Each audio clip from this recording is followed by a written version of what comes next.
keeping you informed and engaged. Now more than ever. This is Sekulow.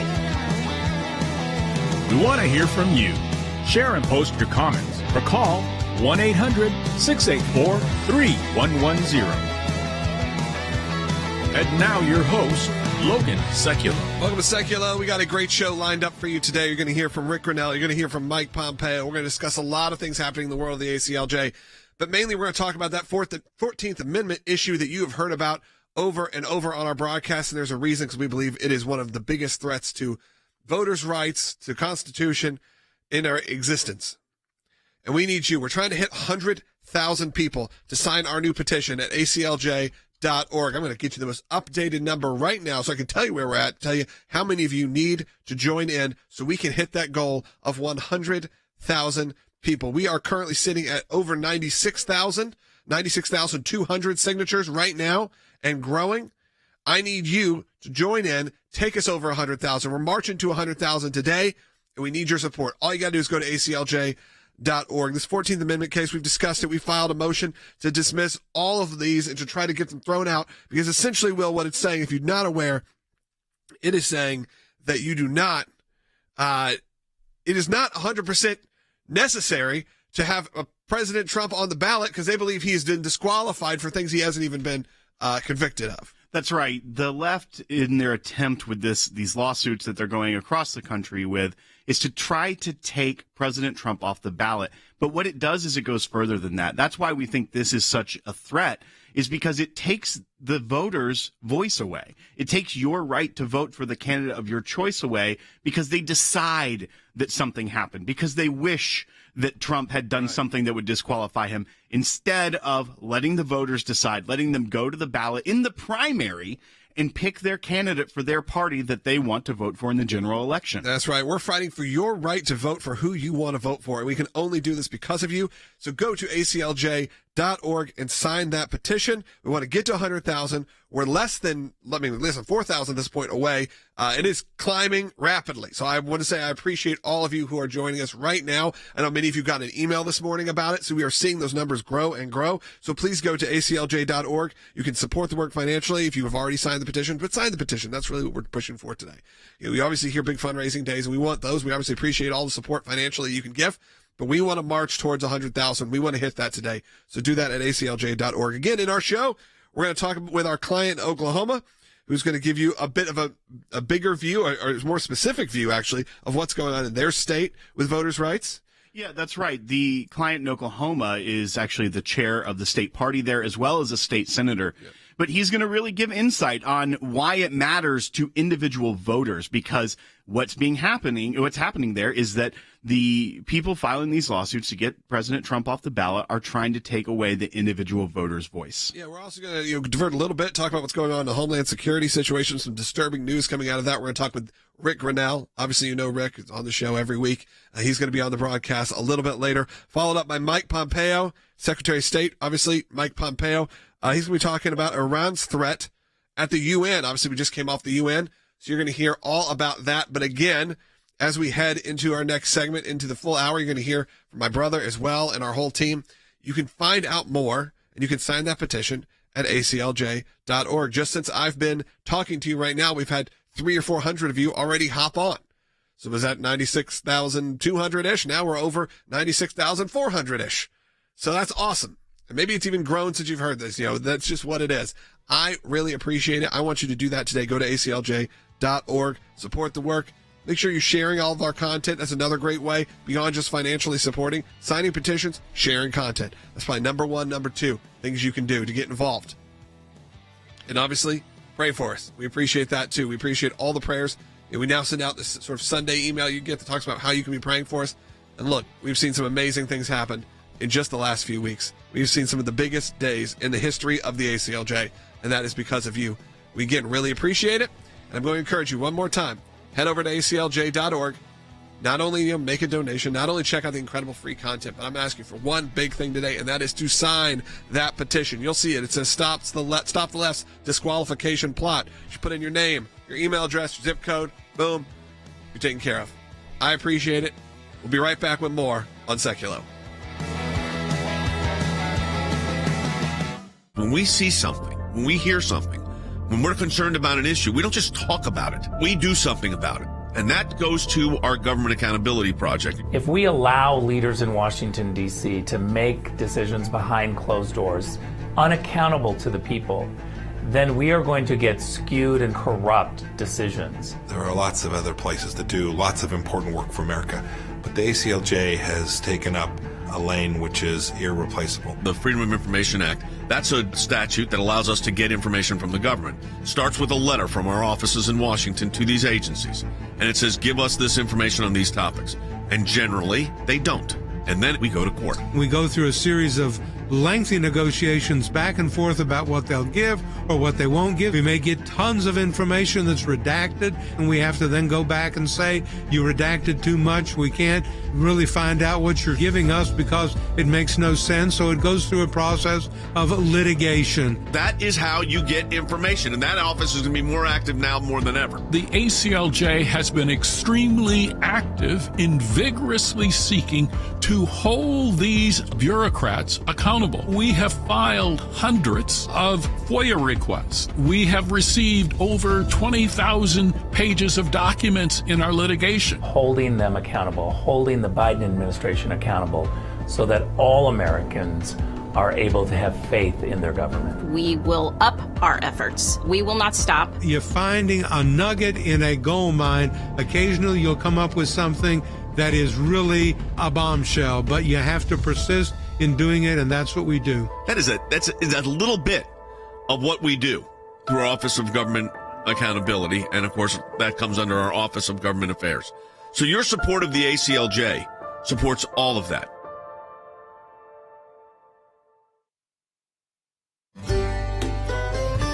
Hey, welcome back. We're announcing today that we are filing in the United States District Court for the Western District of Oklahoma a case that involves the Oklahoma Republican Party's motion to intervene. And this is what's fascinating to me. This one's in federal court. The one in Colorado is in state court. Joining us right now via, is it Skype, I guess? Yeah, via Skype, is the chairman of the Oklahoma GOP and also an Oklahoma state senator, Nathan Dahm. Nathan, when you first got word of this, what was your initial reaction on this? Well, obviously, we've seen that the left and Democrats are doing everything they can to use lawfare to try to keep President Trump off the ballot, to try to squelch people's First Amendment rights and free speech. And so it didn't surprise me at all. But I immediately started contacting people and then had somebody from ACLJ reach out and say that they were interested in it as well. And so we immediately started working on what we could do to protect people's right to vote in Oklahoma for the candidate that they desire to vote for. So let me ask this also. Obviously, this is part of a trend we're seeing now. We've got the case in Colorado. We already have a trial date there, by the way, Nathan. It's going to be tried on October 30th, starting October 30th. Your case, it's in federal court, so it's going to move differently because it is a federal court action than Colorado's a state court action. These are all destined for the Supreme Court of the United States. What's been the reaction of the Oklahoma GOP to this move? We've received a lot of support from the Republicans across the state in Oklahoma. They're tired of these leftist activist judges across the country that no one elected, that believe that just because they're enshrined in a black robe, that they all of a sudden get to dictate how the rest of us live our lives, contrary to the Constitution, contrary to the beliefs of the majority of the people of Oklahoma. Just because they are a judge, they think they can go contrary to the morality and the principles of the people of Oklahoma. So everyone was very excited to hear that we were getting actively involved in this. Obviously, we didn't share a whole lot of the details of the specifics as we were working with the team at ACLJ to get it finalized, but we're excited to be able to officially announce that the lawsuit is being filed and that we are fighting to defend their rights. Well, and listen, we appreciate that you are working with us, and we look forward to working with you. But you had said something here very important, Nathan, I want to really emphasize. You serve as an Oklahoma state senator. How do you react in your capacity as senator to the idea that these left-wing groups would come in and say, okay, GOP of Oklahoma, you don't get to decide who your candidate is? Well, unfortunately, too many on the right, too many Republicans for far too long have said, that's not the hill to die on. And because we haven't fought these battles, because we haven't engaged in the quote unquote culture war, because we've wanted to be nice and not be perceived as whatever name the leftists are going to call us, whatever they're going to try and brand us with, we've ceded hill after hill after hill. The left has taken over almost every area of society. I guess the one benefit to that is people are finally waking up to that aspect and understanding how much we have lost, how much ground we've lost, how much the left has taken over. So I've been fighting these types of things for a long time, knowing how far the left is going to go with this. I lived overseas as a missionary and as a missionary child. My parents, I grew up in a formerly communist country in Eastern Europe. I know where the Marxists are trying to take us. That's why I'm willing to do everything I can to defend the Constitution and fight for the rights of the people. You, as a kid of a missionary that grew up in a country that has experienced totalitarian regimes, this case must be very personal to you. Absolutely. This is the type of stuff that we've seen in these communist regimes it's straight out of the Marxist playbook, to where they will use every political means possible to refuse to allow their opponents to have a voice, to allow people to have a vote. I believe it was Joseph Stalin that said something to the effect of, it doesn't matter who you vote for, it matters who counts the votes. And in a lot of these communist countries, they'll say that you have the right to vote, but there's only ever one candidate on the ballot, and that's the Communist Party's nominee, and that's what we're seeing with the left. Is your Secretary of State there in Oklahoma a Republican? Yes, but actually it's not our Secretary of State that deals with the election stuff. We actually have a Secretary of the elections? And that person is appointed and serves at the pleasure. They also serve as the Secretary of the Senate. So it's supposed to be a nonpartisan issue, but the gentleman that is there is a Republican. Okay. Because what's interesting here for people to understand is this lawsuit has been brought by a guy who says he's a Republican running for president. He's a Texas resident. He's filed another lawsuit like the Colorado suit. He argues that the former president is ineligible to be president due to the 14th Amendment, the disqualification clause that we've been talking about. He claims to be a Republican candidate for office, and I guess he's filed with the various state, and he's seeking to eliminate, quote, his rival from the chance to run for office. The lawsuit was brought against two parties, President Trump and the Secretary of the Oklahoma State Election Board. So that's how they do it versus Colorado, where it's the Secretary of State. Here it's the State Election Board. Have there been any comments out of the Secretary of the Election Board yet? None that I've seen. Obviously, they're probably going to wait to see what happens in the courts as this goes throughout the process. But if I could just say something on the ridiculous claim on the 14th Amendment, a plain reading of the 14th Amendment, first of all, shows that the presidency the president is not even mentioned in that. It mentions presidential electors and other positions, but it doesn't mention the president. And on top of all that, when they keep claiming insurrection, there is actually a federal statute on insurrection that no one has been charged with from January 6th, let alone President Trump hasn't been charged with it. Yes, in the court of public opinion, with the media that now has control of that, they will convict someone of all kinds of crimes. They've done it time and time again. Nancy Pelosi talked about it. It's the whole smear package that they'll smear it, they'll present it out there, the media will run with it, and then in everybody's minds that are gullible enough to believe the media, they believe that that is the case. Okay, what's interesting to me, Nathan, in this particular situation is you're right. The president's not an officer under that provision. So under the Article, the 14th Amendment, Section 3, the disqualification clause, he is not an officer. I said that the first day this case was discussed, and then Stephen Calabrese, who I respect a lot, very well-respected conservative lawyer, well-known, initially said yes, he is, and then it's now changed his mind. Others are going to start changing their mind, too. And you're right, the implementing statute here, not the amendment, the statute, is the Insurrection Act. And the Insurrection Act is one of the only things they have not charged the former president with, as you said, no one else as well. Hey, we look forward to working with you, Nathan. Thanks for being on. We really appreciate it. Thank you for all you do. Glad to be a part of it. Thank you for helping. Thanks. So there you have it, Logan. That's case number 2 in week 2. Yeah, absolutely. We're going to keep it going, and we need your support. Go to aclj.org right now to make your donation and support, because obviously this takes a lot of time, takes a lot of effort, takes a lot of incredible members of our team to put together for these kind of cases. Well, look, the teamwork that's involved in this, we had a meeting on this right after our radio meeting. There are 14 of these filed right now. So we're trying to figure out there's some that are going to be dismissed pretty handily, I think. There's others that are going to have to be litigated. So when they're in court, we're going to have to litigate them. So we're putting the teams together. I understand it's stretching our resources, as you can imagine. So that's why we fight like we do. Do you want to try to take this call before the break, or you want to wait? If you want to, we can. Let's go to Jason, Oklahoma, on line 1. You're on the air. Hey, Jason. Hey, good morning. Good morning. Love the show. I as the Marine Corps enlisted, we were taught that the president is an officer. He's a commanding officer, commander-in-chief. I would just say, because there's going to be a lot of doubt on that statement, I wouldn't even focus on that statement. I mean, let me explain something to you, Jason. I appreciate your service. He is not the commanding officer.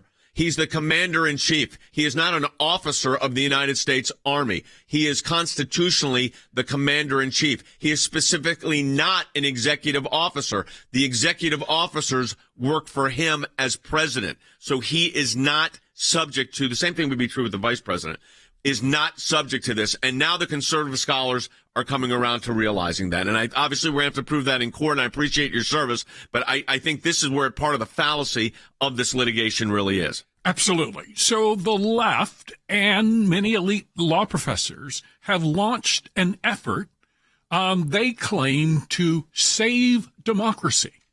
How do you save democracy, according to the left?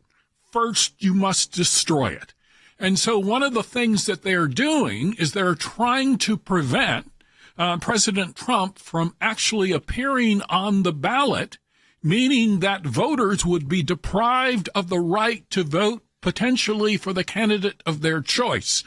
And nothing could be more of an attack on democracy than this particular left-wing tactic. And so I think all Americans should be up in arms, not necessarily because they favor Donald Trump, but because this particular effort is designed to shrink democracy. It is designed to create a faux democracy or performative democracy, not an actual democracy. So the people of the United States should have the right to choose their own president. The left disagrees.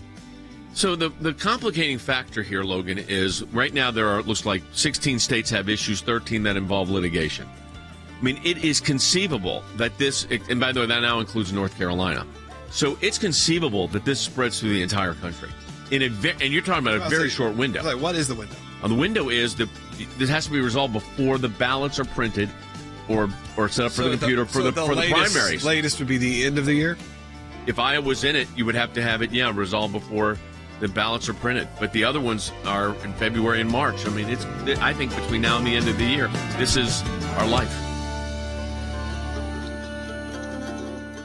Democrats in several states trying to keep former President Trump from being on the ballot in 2024, and their argument is the 14th Amendment. Colorado may be the first state to test Trump's constitutional eligibility. It certainly won't be the last.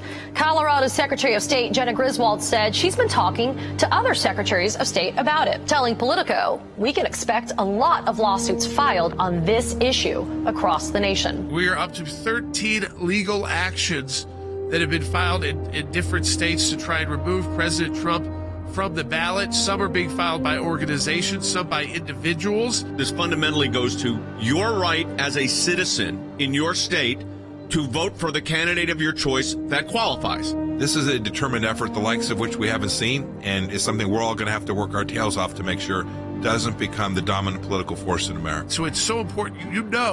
We're engaged right now in the intervention process in Colorado on behalf of the Colorado Republican Party. We're working with other states. Every state is different, so how we approach it legally as the ACLJ is going to be unique. But our resources, we are putting more and more team members on this on like a full-time basis. This is a coordinated effort to impact your right to vote. Whether you're for Trump or not for Trump, it really doesn't matter. Because if they could do this to Trump, they can do it to anybody. We've got a petition that's up. We need to get 100,000 because some of these cases we're going to directly intervene in. Others we're going to file amicus briefs because we're not going to be able to intervene. For those amicus briefs, we want to be able to say we have 100,000 members that have signed up. So we can play multiple roles in defending our rights across the country. So sign the petition. It doesn't cost a thing. And then share it with your friends and family so we get to that 100,000 number Do it today at aclj.org.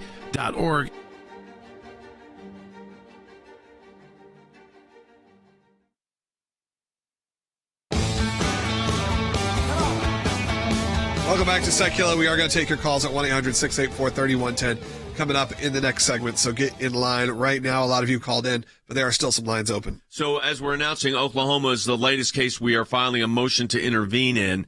That one is in federal court. Our motion to intervene in Colorado, which is in state court, was granted yesterday. I want to go to Harry Hutchinson first on this. Harry, we've got two of these. There's probably 13 or 14 we're looking at. There may be 50. What are you seeing so far? Well, we're seeing a legal tsunami, which is aimed at twisting the language of the Constitution for political purposes. So what we are witnessing is an act of pure political desperation because the left and some elite law professors, even on the right, they fear the prospect of President Trump being the nominee, and secondarily being elected by the American people. So they don't want to leave anything to chance. So they want to intervene now, and they want to use the Constitution as a political weapon. And I think it's very, very important for our listeners and for us as an organization to fight back. All right, so which we're doing. One's in state court, one's in federal court. But you agree, Harry, this is ultimately going to the Supreme Court of the United States. I think that's precisely correct. All right. So, Andy, we're looking at the strategy here. We saw Stephen Calabrese, a noted conservative scholar, change his position. He initially said Trump was subject to the 14th Amendment, Section 3's disqualification clause. Last night he said, nope, as he studied it, he's not an officer. He spoke to his friend and friend of ours, Mike McCasey, former Attorney General under George W. Bush, and changed his view. Yes, Judge McCasey, who was a U.S. District Judge before he became Attorney General, a very conservative, brilliant lawyer, known to us, has opined that the President of the United States is not an officer of the United States and therefore is not subject to Section 3 of the 14th Amendment. And apparently Calabrese recast his position based upon Judge McCasey's view that he is not subject to that clause and the disqualification that provides. Well, I think that's very admirable that Professor Calabrese has changed his opinion based upon Judge McCasey's very erudite opinion. And I think this is important. I think most law professors, however, are going to stick with a position that has been advocated by Baud and Paulson. I hope they don't. I hope they see the reality of their ways. There's a separate oath in the Constitution that the president takes. The president is unique in the American system. He's the only person that is a branch of government. Right. The unitary executive. We talked about this during the days that we represented President Trump. A unitary executive. He is the executive branch of government. He is not an officer of the United States. So therefore, he is not subject to the disqualification. In addition to which, even if he was an officer, which he is not under the Constitution, he didn't engage in an insurrection. The idea that he engaged in what a dictionary definition in 1828 called an insurrection is contrary to anything. That's a matter of law. It's a matter of conviction. It's a matter of having a jury trial, and President Trump didn't do that. But these, as Harry Hutchinson said, are desperate attempts by a political elite to keep him out of office again. They can't stand the idea of Donald Trump being president again. But it goes beyond that, because even if you're against Trump or for Trump, the idea that an individual could come in and say that the 14th Amendment that disqualifies someone from public office can be implemented self-executing. In other words, there's not an underlying statute where there's been a conviction. Right. And he hasn't even been charged with it, so there hasn't been.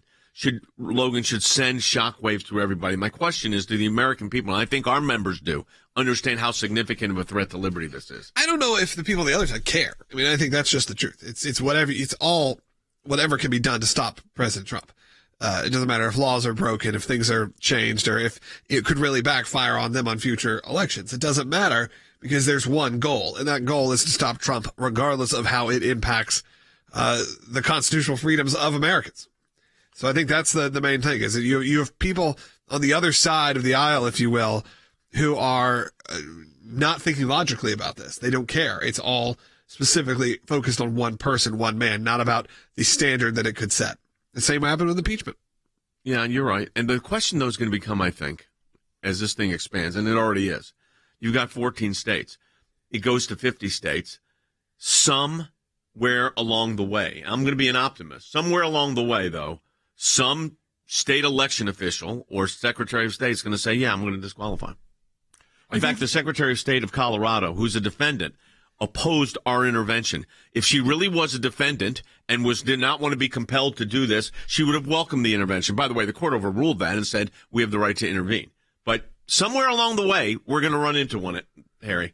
I think that is correct. And I think one of the things that we should keep in mind is that this is a concerted effort, and they are attempting to bring cases in virtually each and every jurisdiction in the United States in the hope that at least one Secretary of State or one federal judge or one state court will intervene to block President Trump.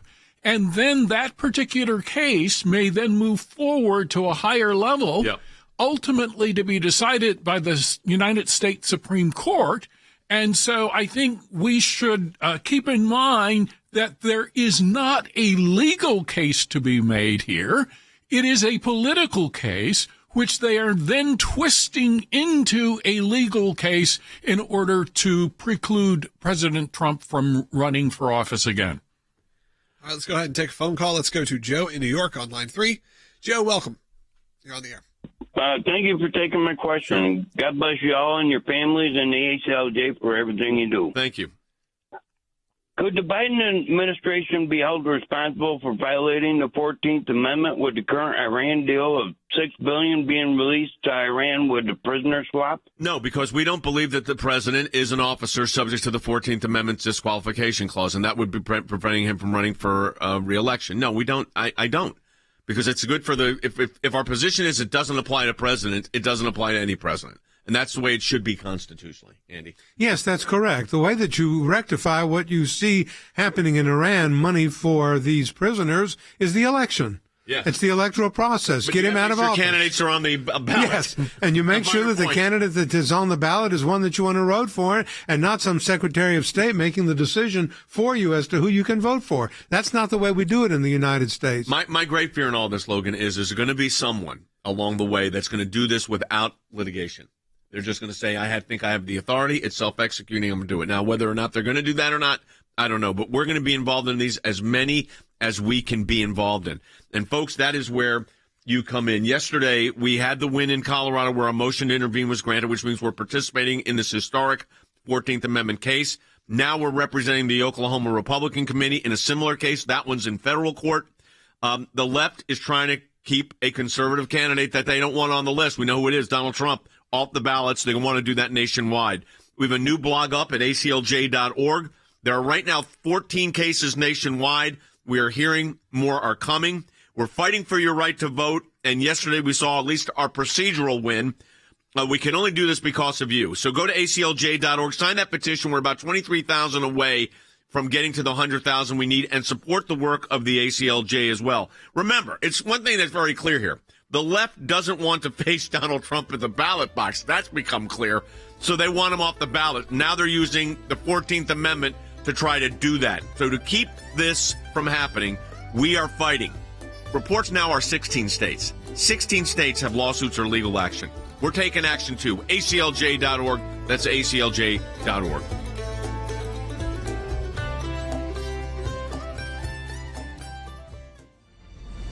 The ACLJ has a 30-plus year history of fighting on behalf of you, our members, in support of life, abortion's murder, religious liberty. A Turkish court has freed American pastor Andrew Brunson. Justice, personal freedom, and constitutional government. Our freedoms are under attack. Now, more than ever. We are not going back.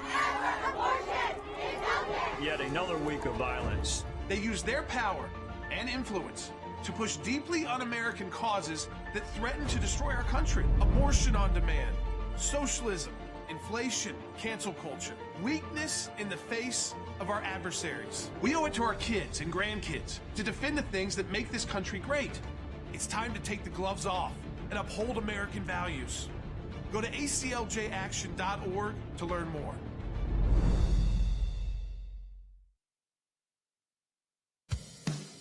Keeping you informed and engaged. Now more than ever. This is Sekulow.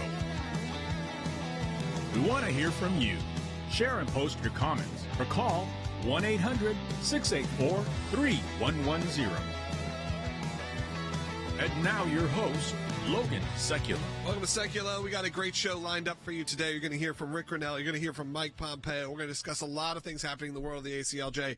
But mainly we're going to talk about that 14th Amendment issue that you have heard about over and over on our broadcast. And there's a reason, because we believe it is one of the biggest threats to voters' rights, to Constitution in our existence.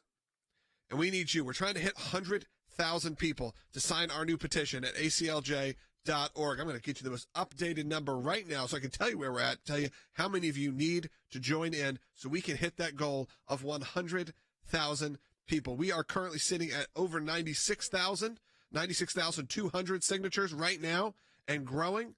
I need you to join in, take us over 100,000. We're marching to 100,000 today, and we need your support. All you got to do is go to ACLJ.org. This 14th Amendment case, we've discussed it. We filed a motion to dismiss all of these and to try to get them thrown out, because essentially, Will, what it's saying, if you're not aware, it is saying that you do not, it is not 100% necessary to have a President Trump on the ballot because they believe he has been disqualified for things he hasn't even been convicted of. That's right. The left, in their attempt with these lawsuits that they're going across the country with, is to try to take President Trump off the ballot. But what it does is it goes further than that. That's why we think this is such a threat, is because it takes the voters' voice away. It takes your right to vote for the candidate of your choice away because they decide that something happened, because they wish that Trump had done something that would disqualify him, instead of letting the voters decide, letting them go to the ballot in the primary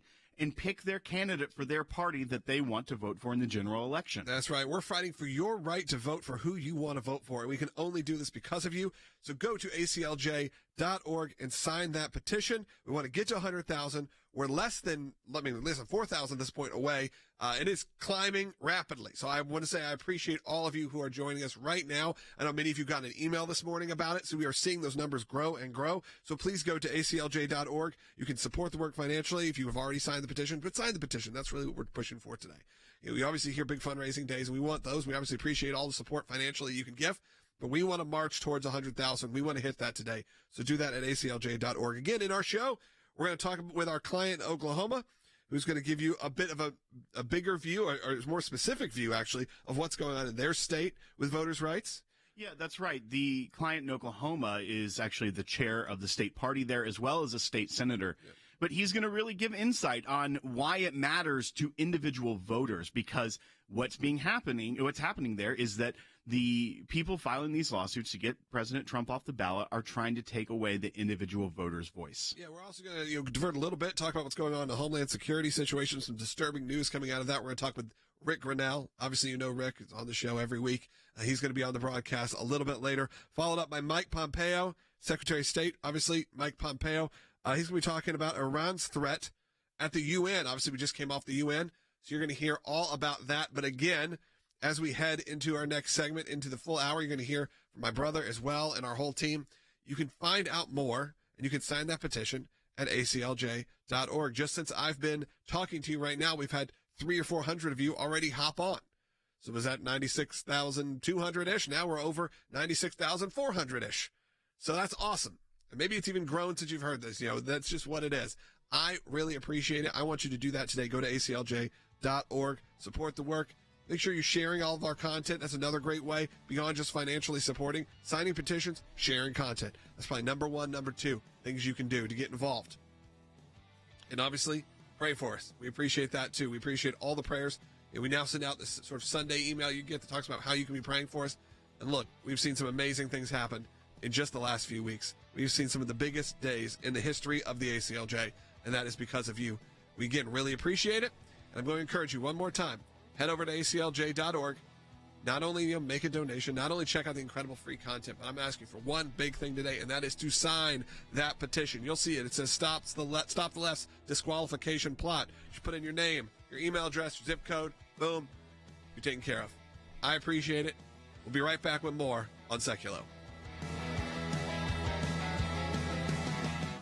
Democrats in several states trying to keep former President Trump from being on the ballot in 2024, and their argument is the 14th Amendment. Colorado may be the first state to test Trump's constitutional eligibility. It certainly won't be the last. Colorado's Secretary of State Jenna Griswold said she's been talking to other secretaries of state about it, telling Politico, we can expect a lot of lawsuits filed on this issue across the nation. We are up to 13 legal actions that have been filed in different states to try and remove President Trump from the ballot. Some are being filed by organizations, some by individuals. This fundamentally goes to your right as a citizen in your state to vote for the candidate of your choice that qualifies. This is a determined effort, the likes of which we haven't seen, and is something we're all going to have to work our tails off to make sure doesn't become the dominant political force in America. So it's so important. You know, we're engaged right now in the intervention process in Colorado on behalf of the Colorado Republican Party. We're working with other states. Every state is different, so how we approach it legally as the ACLJ is going to be unique. But our resources, we are putting more and more team members on this on like a full-time basis. This is a coordinated effort to impact your right to vote. Whether you're for Trump or not for Trump, it really doesn't matter. Because if they could do this to Trump, they can do it to anybody. We've got a petition that's up. We need to get 100,000 because some of these cases we're going to directly intervene in. Others we're going to file amicus briefs because we're not going to be able to intervene. For those amicus briefs, we want to be able to say we have 100,000 members that have signed up. So it can play multiple roles in defending our rights across the country. So sign the petition. It doesn't cost a thing. And then share it with your friends and family so we get that 100,000 number. Do it today at ACLJ.org.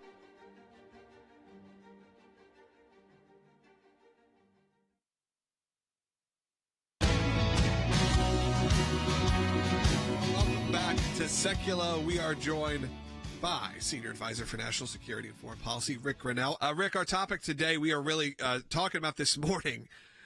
When you thought Secretary Mayorkas couldn't make any worse decisions, we get the news the recently announced Homeland Intelligence Experts Group, which doesn't sound scary at all, will include obviously former CIA Director John Brennan, former National Intelligence Director James Clapper, a lot of the classics here. How concerned are you about this new move coming from the DHS? Look, I don't think that these individuals should be added to any boards. I think their clearances should be taken away. Let's remember they interfered in the 2020 election. They manipulated the election by pretending like there was a false, fake Russian laptop that was duping people into looking at information that somehow said that the Bidens were getting money and that Hunter Biden was a drug addict. Turned out they were wrong.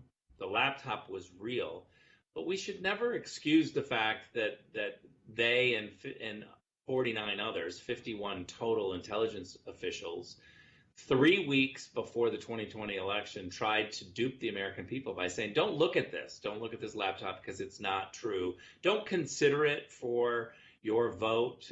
The Bidens are not in cahoots in any way. All of this information on the laptop is Russian disinformation. That's exactly what they're saying. And I'll finish with this, Logan. When they said that lie, when they used their position of intelligence gatherers, of we know more than you and we've looked behind the curtain, so you should trust us. This is a fake laptop. This is classic Russian disinformation. When they said that, the one country that did applaud was China, because that's exactly the Beijing line. Look over there at Russia while the Chinese are literally creating a crisis of epic proportions for the American people. Rick, both Brennan and Clapper interfered in the last two presidential elections the United States had, the 2016 election with the Russia hoax, and then the 2020 election when they signed that letter. Does the timing of this appointment in this panel seem suspect to you at all? That Mayorkas and the Department of Homeland Security all of a sudden needs this Homeland Intelligence experts group with these members right in the middle of the primary? Yeah, I mean, look, this was an admittance from Mayorkas that he's hanging on by a thread.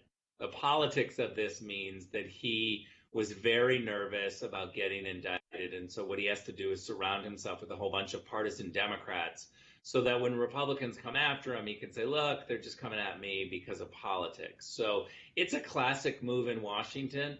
Unfortunately, Will, what really makes me angry is that the fourth estate, the media that we're supposed to trust, they're totally in the bag for these propagandists. They want the ruling party to win.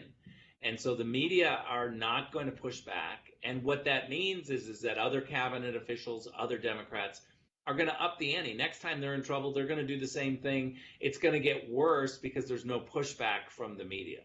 Yeah, I want to read this. This is from Secretary Mayorkas. This is a statement he made. He said, the security of the American people depends on our capacity to collect, generate, and disseminate actionable intelligence to our federal, state, local, territorial, tribal, campus, and private sector partners.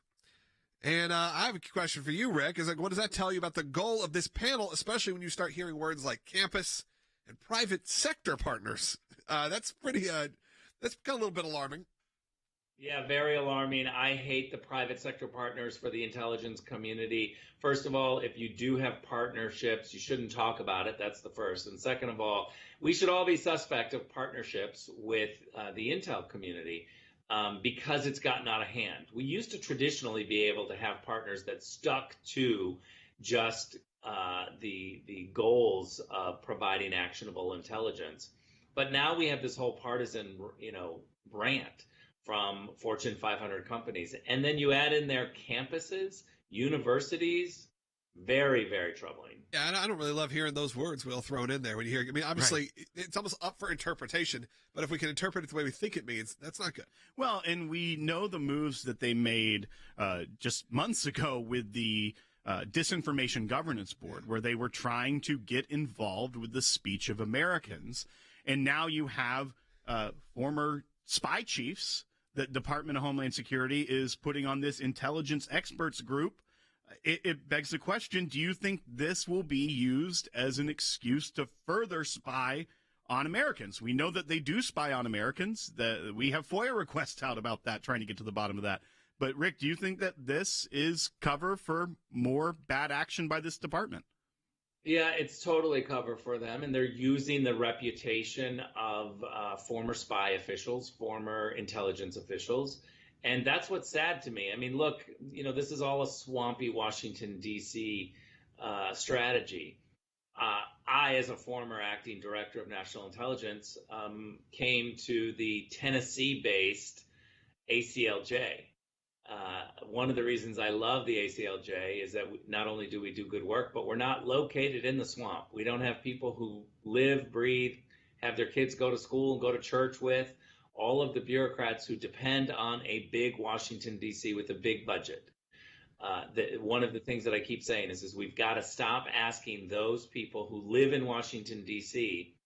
to ever advocate for making their city smaller with a smaller budget. They're never going to do it. They want it to win. It would be like me saying, shouldn't we make Nashville less popular and less powerful? You guys there in Nashville will be like, hey, no, we love Nashville. Right. I think that's a good analogy. As we've seen, obviously we have a presence. We're always going to have a presence in Washington. We're going to have a presence all over the country. So make sure that's clear. So obviously we have our offices in D.C., but you are right in the fact that mentally, where your leadership is, where we're talking about things, the perspective we're coming from, especially when we kind of go back to that campus word.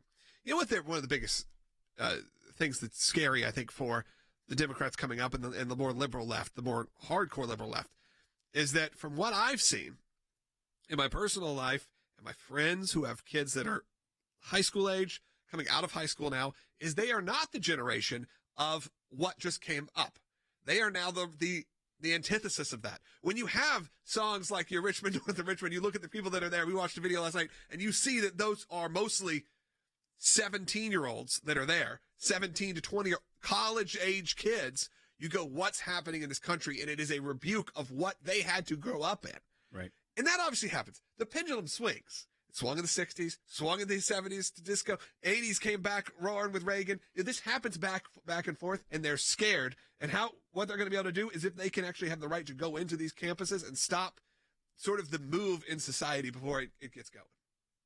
I think that's... Well, and I think, to your point, the intelligence they would gather from campuses isn't, although we know that China is very active on U.S. college campuses, they seem to overlook that. But I feel like they would be more concerned about conservatives, economic policy that is more conservative, things like that are coming out of the campus instead of the threat of China that's been there forever. Right, Rick? I mean, look, we all know this. Everybody knows college-age kids or parents of college-age kids. And it is a crisis on our campus where a conservative voice, a conservative viewpoint, a conservative speaker is literally either thrown off the stage or not even allowed to be on the stage. And when I went to school, it was supposed to be a time where you listen to all sorts of different points of view, and that the university experience was broad, welcoming of a whole bunch of different ideas, and you explored the different ideas. Nowadays, if you're not woke, you're literally not allowed to speak on campus. It's outrageous, and the university should be held to account here. Rick, I'm going to ask you a question that I asked our listeners, and I've gotten tons of calls, which is, you have these kind of topics, and we only about a minute. What do you wish our administration, current administration even, would focus on? Are there those ones, like the fentanyl crisis, that actually are something we should be doing more active instead of these ridiculous proposals? Well, first of all, I think you've got to just close the border. That should be his focus, is to close the border. And I don't think that it's mean-spirited to say that we want a border. I think what's mean-spirited is to look the other way while people jump in front of those waiting in line. I think it's really mean-spirited to pretend like people are going to be able to come here and get a job when they're going to struggle because they're breaking the laws. I want this administration to stop having sanctuary cities and sanctuary states, which is a nice name for, you're welcome to come here and break the law, and we're going to look the other way. Yeah, absolutely. Thank you, Rick. We appreciate it always. Support the work of the ACLJ. Go to ACLJ.org. The Biden administration already tried to silence conservatives and pro-lifers on social media. We've still seen that, but we've helped beat him and beat them back at every stop we can. And we can't do it, though, without you. Again, your financial support goes to pay for all of this to happen. Can't do it for free. So we need your support. We're fighting to stop them, but we can't do it without you. Please go to ACLJ.org and make your donation today. Again, ACLJ.org. Join us in the fight for this really important time in America's history.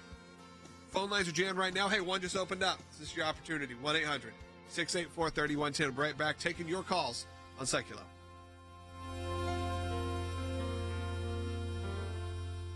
The Freedom of Information Act allows people to petition their government and ask for the background information as to why they came to a certain decision. It's thousands of pages of paper, and in those thousands of pages of paper, you usually find a nugget. We are entitled as citizens of the United States to know about how our government works. Government agencies acting out of control. They want to keep Americans in the dark. That's why it's incredibly important to have the ACLJ constantly pushing to find out what the background information is. You remember the Iran deal? There was a video about what took place on that deal, and it was edited. And the edit took out the key part of what was going on. State Department, White House, editing videos to keep it from the American public. We have exposed that in our FOIA litigation, and we do that every day that we bring these cases. We took it to the IRS. No one ever does that. And because of it, it's a very weak government agency that used to be the scary government agency. What the IRS was doing was violating the Constitution and statutory law. Because of the litigation we engaged in, it's a different agency. They can't do what they were doing before. We've got the declassified list of Obama administration officials who started asking to unmask. And they've been hiding behind in the shadows. These FOIAs bring them to light. And all of this information came because we went to court to get the information. The power of Washington, D.C. only works when the rest of us, the rest of Americans, are kept in the dark. We may find one item of information in thousands of documents of irrelevancies, but we persist and we're on it every day of our lives. The work that the ACLJ does matters. It matters to policymakers. It matters to ordinary citizens all across America. Those of you that support the ACLJ, this is what it's all about at the end of the day. Think we haven't been on this, folks? We've been on it.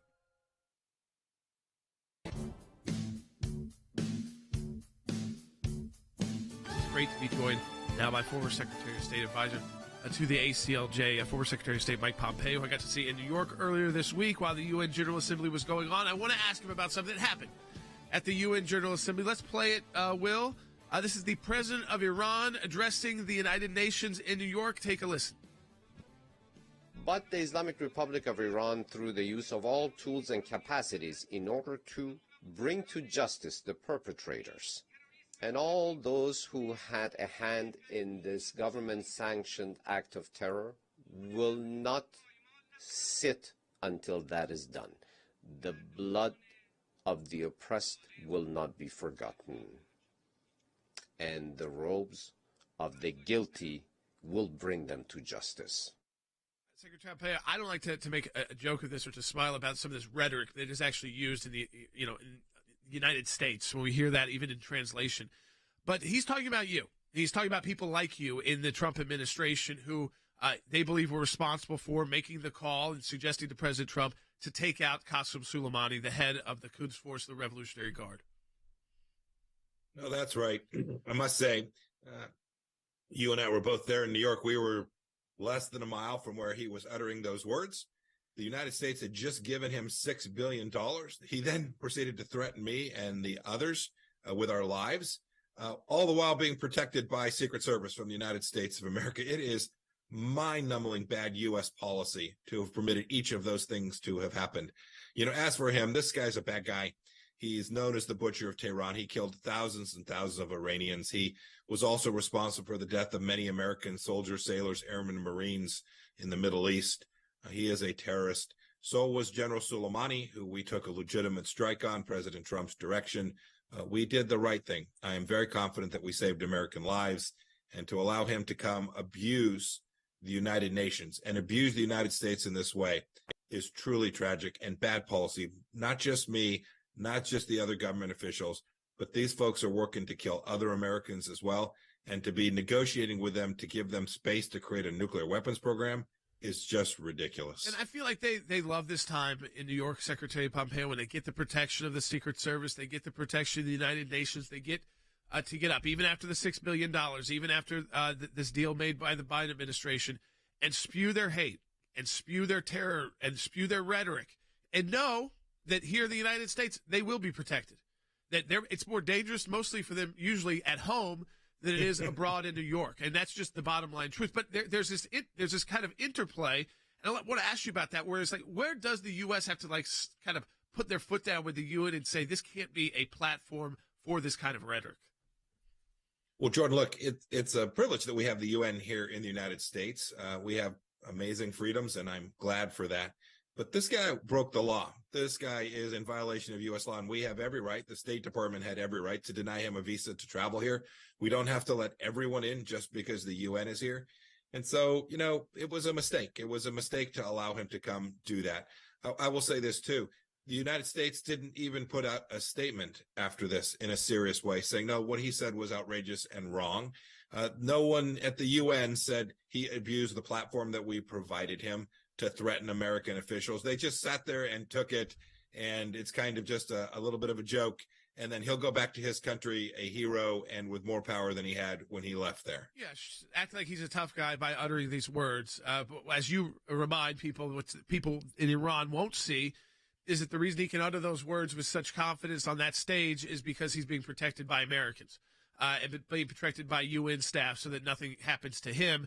And again, I would say it's much more dangerous for these people to be back when they are at home than when they are abroad. But you did talk about the importance of not giving this up. We believe that too at the ACLJ. That's why we engage at the UN, both in New York and in Geneva, through our European Center for Law and Justice too. We've been doing it for decades. Is we feel like if you just say, I don't like this institution, we just give up on it, that the world is going to be a worse place, so we're going to have less influence. So let's use all the influence we can. So if it's going to be right at home here in the United States, and we're kind of re-engaging in this post-COVID world where we're having meetings again and we're back together again, we need to use these opportunities for good.